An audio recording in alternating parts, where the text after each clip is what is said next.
Welcome to the MTX Podcast. My name is Hanna Murphy. I'm a people office lead, and I've been with the company now for 4 years. And I'm joined by... Hi, everyone. My name is Anica Benia. I'm a senior consultant here with MTX, and I've been here a little over 3 years. So, Hanna, I know we've both been here a while. Yeah, I remember the day that I recruited you all those 3 years ago. I cannot believe how much our career growth has happened and where we're at now from starting out. Just really early into MTX. For sure. Yeah, it feels like we've come a long way since then. Yeah. And my career started when I was just out of college. I've always been in HR, always been in talent acquisition, mainly at the university level, and really dealt with a lot of the entry-level internship recruiting. And that's when I transitioned to MTX. Is I initially was just involved in the university recruiting and programming and developing our internship program, developing our early career program for all of those just out of college. And then my role evolved into also including experienced hires, and then evolved even more now to dealing with all of HR. So it's definitely been the evolution over this 4 years, and I know you've had similar stories as well. Yeah, for sure. I remember, I fell more into that bucket of early career joiner when you recruited me. And I definitely did not have a traditional career path to get into tech. I studied biology and Spanish in school. I thought I was going to be pre-med, and then I changed my mind. I came back home, and I started working in the public schools. I was working as a case manager for students experiencing homelessness and their families, connecting them to services. So it was really important work, but also it was very intense. And, after 3.5 years, I decided I wanted to move on to something else. And I took a summer job working as a contact tracer because I was in the middle of COVID. Right. And MTX had built the contact tracing platform that our state was using. So that's when I first learned about different technologies, what it would even be like to work in tech, but from the client side, participating in sessions with MTX, getting involved and helping to debug issues and stuff. And so then when I had the opportunity, based on my work there, to switch over to the other side, it was so cool because I had never thought before when I was in school that I could even make a career in tech. Like, no one had ever told me, what it would be like to work in tech. I assumed you would have to be someone, super intelligent who really knows computers. Science, yeah, exactly. Like math. I didn't realize that there are platforms out there that are low code, no code platforms that, you can use to really create really amazing solutions without being someone who's extremely technical. For sure. And I think that the experience that you came with that was so vital to your success here too was being on the other side of it, right? Being actually involved in using the different types of technology that we created, you having that knowledge and how it works on the other side, coming in here, being able to provide that perspective, now being involved in the development of the technology is so valuable. For sure. I think one of the things that can be difficult about working in tech is just the people skills and just remembering that our clients are also people who have a lot going on, and we need to meet them where they are at and help to really guide them towards the solution that we're hoping to build. So I do think that because I literally was on the client side before, that did help for me to kind of have that perspective maybe we should explain things this way instead of this way, so that way, it'll be something that they relate to and that they can understand. Totally. Yeah, I think that's amazing. And I think even with my experience, I didn't start out recruiting or being involved in tech. I was at a startup company that was a staffing agency and then went into one of the big 4 accounting firms. So my experience was completely different for what we were recruiting for. And so coming in here, getting up to speed on what exactly it involves tech and what different the skill sets are and everything was really amazing. I recruit for everything from the non-technical roles to the technical roles, but each profile is so different and specific. But the technology world, there's so much that it encompasses as well. For sure. Yeah, I've definitely had a lot of fun participating in the interview process for some of those roles and just collaborating. I think that there's there's a lot that both on the HR side and the delivery side, really complementing each other. So that way we can make sure that we're finding the best talent and the best people who are really going to be a great fit for the company's culture and our work ethic and all the values that we hold dear. Yeah, and I think you hit the nail on the head really well earlier when you said that a lot of people I don't think understand that like to go into tech, you don't have to be super technical. There's all of these roles that just require really good communication, really good people skills, and you pick up a lot of the technical aspects on the job. Or like you said, there's like these low code, no code, different platforms that you can also get familiar with and start getting involved there too. So I really would encourage people out there too, if you even have the slightest interest in tech, just looking into what different roles might be that encompass the tech world, because you does not necessarily require computer science degree or something like computer engineering. Like you can be a business degree, you can be a communications degree. Any of that is really transferable as well. I totally agree. I think that one of the amazing things about consulting is that you can always continue learning. Yes. There's always a new technology to learn, a new type of process. Even just being on a different project is a learning experience, and learning the dynamic with the client and with your team. And that's one of the things that I love about working in tech, is just that I'm continuously growing and expanding myself in different ways that I never would have thought of when I first started. Definitely. And I love that your background, you come from non-tech, and I would love to hear about how your life has changed from being non-tech, maybe more of that like standard 9 to 5 to being in the tech consulting world, and how you really manage that work-life balance or staying in tune, with your self-care and making sure that you are taking care of all of yourself. Yeah, for sure. I think that getting into tech really expanded my worldview. Like you said, having that like 9 to 5, like just having certain roles and responsibilities, I felt that it was really limiting for me after a while. Like I hit that threshold and it's like, all right, this is all I'm gonna do. Like this is like the extent of my responsibilities. But now, because I'm continuously like helping out with new things, I feel like the opportunities are limitless, which I definitely did not feel before. It was very much about, just going through the tasks, checking off the boxes, and moving on to the next thing. So that's one thing, definitely. One thing about consulting that I definitely didn't realize before getting into it is just like the cycles of how things go. Like sometimes things can be so intense, and you really have to put your entire self into it, evenings, weekends, etc., because you need to meet that deadline. And then sometimes things are a little lighter, and you can have a little more a relaxing experience.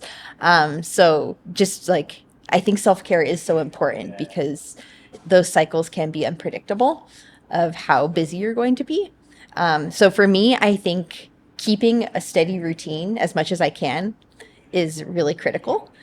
Sometimes it's not possible, because you have to be on calls for 12 hours a day. But as much as I can, trying to like have the like getting up in the morning, for me, getting up and then going on a little run, and then getting in, and then starting to work, and then taking a break midday to take my dog on a walk, and then I do a yoga class in the evenings. Amazing. So trying to break it up so it's not just like too long of a chunk just sitting down working, which I think is also just from a health perspective. Yeah, really good. Just have those little standing breaks in there every once in a while, at least. For sure. So that's something that's super important to me. And I think just finding those ways to disconnect. And it can be hard, especially working remotely, to put that barrier down between what is work and what is not work. And of course, like when you're loving what you're doing, it doesn't really feel like work. Yeah. But it's still important to have boundaries, keep that space to spend with your family and friends, or to do things like I like to go and get a monthly facial when I can. Oh my gosh, treat yourself. Or like on the weekends, like going on a hike, because I live right next to a really amazing mountain range, so I can just get out there, completely disconnect. So just those little things to just kind of put some space in between yourself and the work, because it can be so easy to just get so wrapped up in it that it's all you're doing every day. Definitely. And I think that what you brought up about remote work as well, it's so much harder to have that like actual disconnect time versus when you're in the office and you have that physical closing of the laptop, packing your stuff up and getting in the car and being able to separate out the space versus when you're at your house, you don't necessarily have that disconnect. You know, it's so easy to say, oh, just one more task because you're living and working all in one area.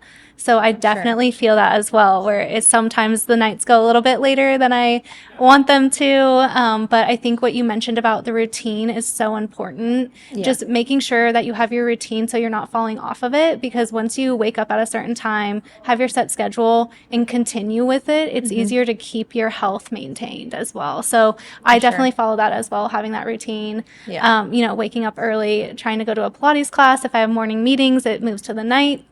But definitely making sure I have walk time in there. I do a 30-minute walk at least every day, as well, in addition to a workout class. And just making sure that my physical being is healthy, or else I'm not going to show up to the job in a healthy manner, right? If I'm depleted, if I'm not taking care of myself, I'm not going to be able to show up at work as my best self. So I think it's majorly important to have some sort of routine like you were mentioning, and those things that you love. Yeah. For me, it's like, find something that you love because it's easier to stay with it. So I'm a Pilates girl. I love Pilates. And so it makes it really easy when I look forward to something like that to work it into my routine. Yeah, for sure. Yeah. And also, I think like surrounding yourself with a support system of people who are going to encourage you to pursue those things that you love, and also kind of help remind you of some of those boundaries as well, for sure. For sure. And I think something we haven't touched on yet is the actual, food that you're ingesting too. Mm-hmm. So for me, I try to pre-package or do like a little meal prep at the beginning of the week, because I definitely find myself during the day when I'm busy and going through meetings, just running to the fridge and trying to get something fast, like in between my calls. So if something's already prepared, I'm going for something healthier versus something that might be quick and unhealthy that's like already pre-packaged or whatever it might be. So I also think that what you're putting into your body is a huge output of your brain and what you're producing as well, and how you're showing up as well. For sure. I do the exact same thing. I decide one type of meal that I'm going to have for lunch the entire week, and then cook that on the weekend. And it's like, all right, I know I'm going to be eating the same thing every day, but it's okay, because when I get to that point where it's lunchtime and I'm hungry, then I'm like looking forward to what I plan for, and there's no guessing game associated with it. Exactly. Yeah, definitely. Yeah, for sure. I think that's also great, and I think the mental health aspect, the support system, like you mentioned, is huge there. Having people that will support you and are your outlets for disconnecting and not being in the zone all the time. And I don't know if you experience this as well with remote work, but it's so easy to just like get so funnel focused on like that kind of taking over your life. And I think that that's what I've found as well, having a really strong support system to be able to disconnect. And like we mentioned earlier, create that boundary at the end of the day to have good conversation, personal conversation, outside of work with those like close groups, friends, family as well. Yeah, for sure. I would say especially for me, because I live alone. Yes. Oh my gosh, even more. Yeah, so definitely taking that time. Thankfully, my sister lives next door to me, so I can bug her. But just staying connected with friends and family, whether it be just a phone call or a text or actually going to visit, is super important. Just to make sure you're balancing those different aspects of your life, because work is amazing and work is so important, but so is like your friends and family and your loved ones. Yeah. And I think the mental health aspect too, and something that I would say is, don't suffer alone. I definitely realize that. I know that's something that we talk about. We talked about it in our all hands call today, is don't suffer alone. Like, pick up the phone if you are getting to a point of burnout, if you're getting to a point of like getting stuck. It is so like, you don't need to suffer alone. Yeah. You have people around you that want to help get to a solution. And so before you get to the point of completely burning out, being able to voice what's going on, and whether that be with someone outside of the company or inside of the company, like me being in HR, talk to your HR person, talk to your manager, and really find like a pathway to making sure that your mental health is being taken care of properly, to make sure that you're finding the right kind of path and journey to be able to be successful at work, but also respecting yourself and prioritizing self-care and that work-life balance as well. Yeah, that's one of the things that I love about MTX is the people. Yeah. Like the Oh, for people sure. really make this company truly unique and special because like I just always feel so supported. And ever since day one, it was like everyone wanted me to succeed. Like there's not, in some remote work environments, you'll have kind of this toxic competitiveness. And there's just, even working remotely, like you can feel the culture. Right. So like the culture that we have at MTX is just so people oriented. And just, I just always feel like I have that support and have people who are going to help uplift me and empower me to be my next best self, which I think is really amazing and special, not to be taken for granted. Definitely. I would agree. And I just think that that is also what I love about it too. It's the people and the support system that you have. I like am lucky enough to say that like some of the coworkers are like good friends of mine, obviously. And it's like I just feel like the support system that we have here where everyone's kind of working together, we're all focused on the same goal, the same values, the same mission. It makes it really easy to succeed together instead of like you mentioned to get into that competitive type scenarios. Yeah, for sure. Yeah. Should we do some like fun rapid fire questions to close this out? Let's do it. Okay, I have a question for you. Okay. What is your secret talent that people don't know gosh. about? Secret talent. I honestly don't think I have a secret talent, you guys. I will say that I really love interior design and fashion and different things like that. So not necessarily a talent, but like I think outside of MTX, like the way I express myself. And eventually, like my secret dream is I would love to own a wine bar. So I just because of the architectural aspect of it, and then being able to host people. Yeah, so that's kind of my secret dream talent, whatever we want to call it. But yeah, fashion, interior design. So does your house look like an interior design magazine? Like, I had to make some compromises when I got married and couldn't like fully have full creative director over the house, but it definitely is like a cute little beach bungalow. I tried my best. Nice. I would say that my secret talent is directions. So apparently the story I've heard ever since I was 3 years old, I was apparently amazing with directions. There's one story where my parents took me to a duck pond and they parked the car. I was 3 years old and we went to the duck pond and I apparently led them back to the car after. At 3? At 3. So I wouldn't say I'm very good with like remembering street names, but in terms of just like knowing where I am like in space and knowing like how to navigate to places is something that comes really naturally to me for some reason. You're like the type of person that can go somewhere once with maps and then like go back again and again after that one time without maps. Exactly. Like I probably wouldn't be able to like tell you what streets to turn on, but I could just go there. That's amazing. I would say that's a secret talent for sure. Yeah. Okay, one more question. Perfect. What's a life hack of yours that you would like to share with everyone today? I think we touched on it a lot today, and yours might probably be similar, but the routine aspect. I just think that that is the only life hack I have. Keeping a routine is the only way for success for me, at least, and making sure that you fall into a pattern that is maintainable because once you start waking up earlier, like, setting a goal for yourself and do it X amount of times, it's so easy if you just continue with it and it becomes more of your like day-to-day life. So life hack, life tip, trick. Yeah. Nice. Totally agree with that. It can be really hard to do the right decisions all the time, like waking up early, going to bed early, eating healthy. So as much as you can to just make it so it becomes almost mindless, where you just do it on automatic mode is definitely good. For me, I would say that a life hack is surrounding yourself with plants. Ooh, I love that one. So I thankfully have a lot of natural light in my apartment. And I counted the other day, I have 31 plants. Oh my gosh. And I used to think I was not good with plants. Like I used to think, and I know a lot of people will say this, like, I always kill plants. But the trick is just like not to overwater them first and foremost, because everyone always thinks, I just need to keep watering them. You don't want to do that. Like I only water my plants once every 1 to 2 weeks. Oh my gosh. And just showing them love. I don't give them names, but I do show them love. And I just really appreciate just like observing them. When things are really stressful, just turning and looking at my plants. And it's just like, I It brings light into your life for sure. For sure. Just the nature. And I like to think they're pumping oxygen into the air as well. I think they are. I think there's like something out there that says that it like is one of those natural like air purifier filters. Yeah, for sure. Yeah, so that would be my life hack to people. And then people always comment on my meeting background because it looks fake, but it's actually my real plants. Another like life hack, get plants so it looks like you have a fake meeting background. Exactly.